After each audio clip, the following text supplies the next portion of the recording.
Hi, my name is Wayne, and this is Type Tested. I'm looking at my Smith-Corona Skyriter here today, and I have straightened out the type rest here, flipped over the felt so I have a nice good line on the type, and I'm going through and doing some tuning, trying to make sure that all the characters are loose and free in the type guide, and I'm running into some problems, and they are proving a little bit interesting. So I have, let me flip this up so I can tell you better. So if I type solidly, I get a good key release, but sometimes if I don't, the key doesn't want to release properly. But the interesting thing here is it's not caught in the type guide. What's going on is that it's the link that's the issue. Now, this typewriter did suffer some trauma at one point in its life, and I'm seeing some of the effects of that now. And some of that seems to be that these links went through a little bit of trauma. Now,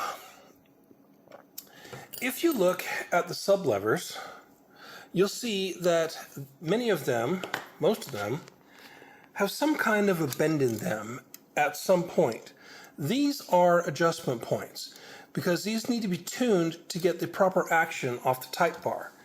Now, if you look at this, you can think of these two wrenches here as that link.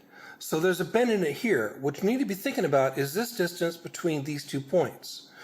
It has a certain length, but if the type bar doesn't move the full distance or it gets stuck, it can be that this length is not correct. Now, if it's short, that's going to be very obvious usually, because you'll see the typical instance of a single letter or two not sitting flat, and when you press it down to get it to go flat, it'll be kind of springy on you. It'll want to come back to the same spot.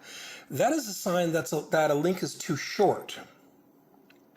Now, what you can do is you can look at this angle here and remember which is the distance we're talking about. So if I need to make this distance longer, I need to open up that angle. I need to increase the angle and therefore increase the distance of the third side of the triangle. If I need to make it shorter, I can reduce that angle to shorten the third side of the triangle. So if you have a link that's too short, what you can do, and usually it'll be because there is visible damage to one of the sublinks here below. And you'll pretty easily be able to see that because you'll see one that is obviously, pushed to one side or something like that. So it's too short and it's holding it up above the type rest because it's not allowing it to fall back down. And the side effect of that will usually be that you'll see a key that is sitting slightly below the height that it should be. It may be barely noticeable, but it will be there. In this case, the problem that I'm having is I have keys that are not wanting to go up into the type guide without a little bit of extra spring. And if you look, you'll see that when this key gets to the end of its travel, when this lever, that it starts to push the lever, the link, kind of sideways. So instead of pulling, it now starts to deflect. And that is a sign of a link that's too long. These are a lot harder to detect than one that's too short. But you got to be careful. You want to make sure it operates, but you don't want it to be mistuned. So what I'm going to do here is, and I can do this from above, but I'm going to do it from below just for illustration purposes. Let me zoom out a bit. Is I'm going to take a pair of pliers here, actually a couple pairs. I'm going to hold one side and I'm going to slightly increase that bend to shorten that type bar. And it's going to be hard to notice, but the effect will be readily noticeable.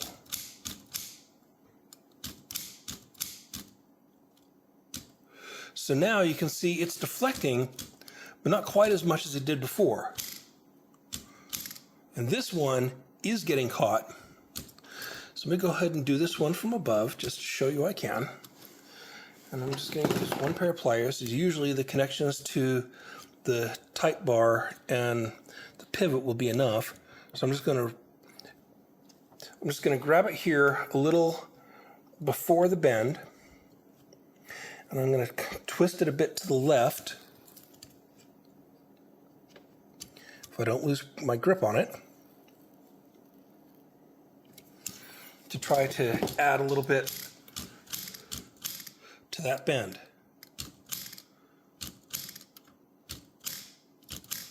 See, the thing is, you don't want the type bar rebounding like this. And that's what you can get when it's too long. Let me go ahead and reduce that a little bit further.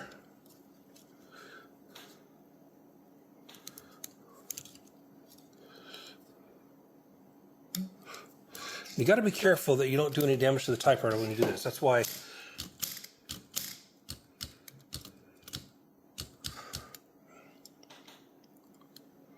I was using 2 before.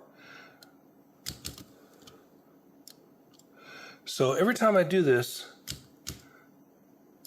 I'm watching the type bar, or the link, as I move the type bar, so that I can see how it behaves. It should deflect just a little bit, but not like it was. Now I'm not getting nearly as much rebound as I did before.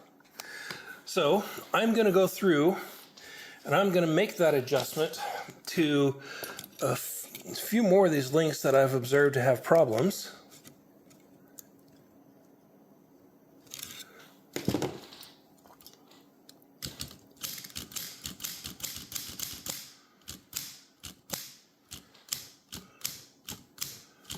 And we'll see if I can't get this typewriter to behave properly and be in proper tune. Much better than it was. So that's just what I wanted to show today. This is a problem that's going to come up from time to time, but it's a little more unusual to find links that are too long versus links that are too short. So I just wanted to make sure I could show that. Because when you're looking at a link that's getting stuck, and see this one here, it takes a little bit too much tension to bring it all the way up. So it looks like there's a different problem in this one. I'll have to look at that.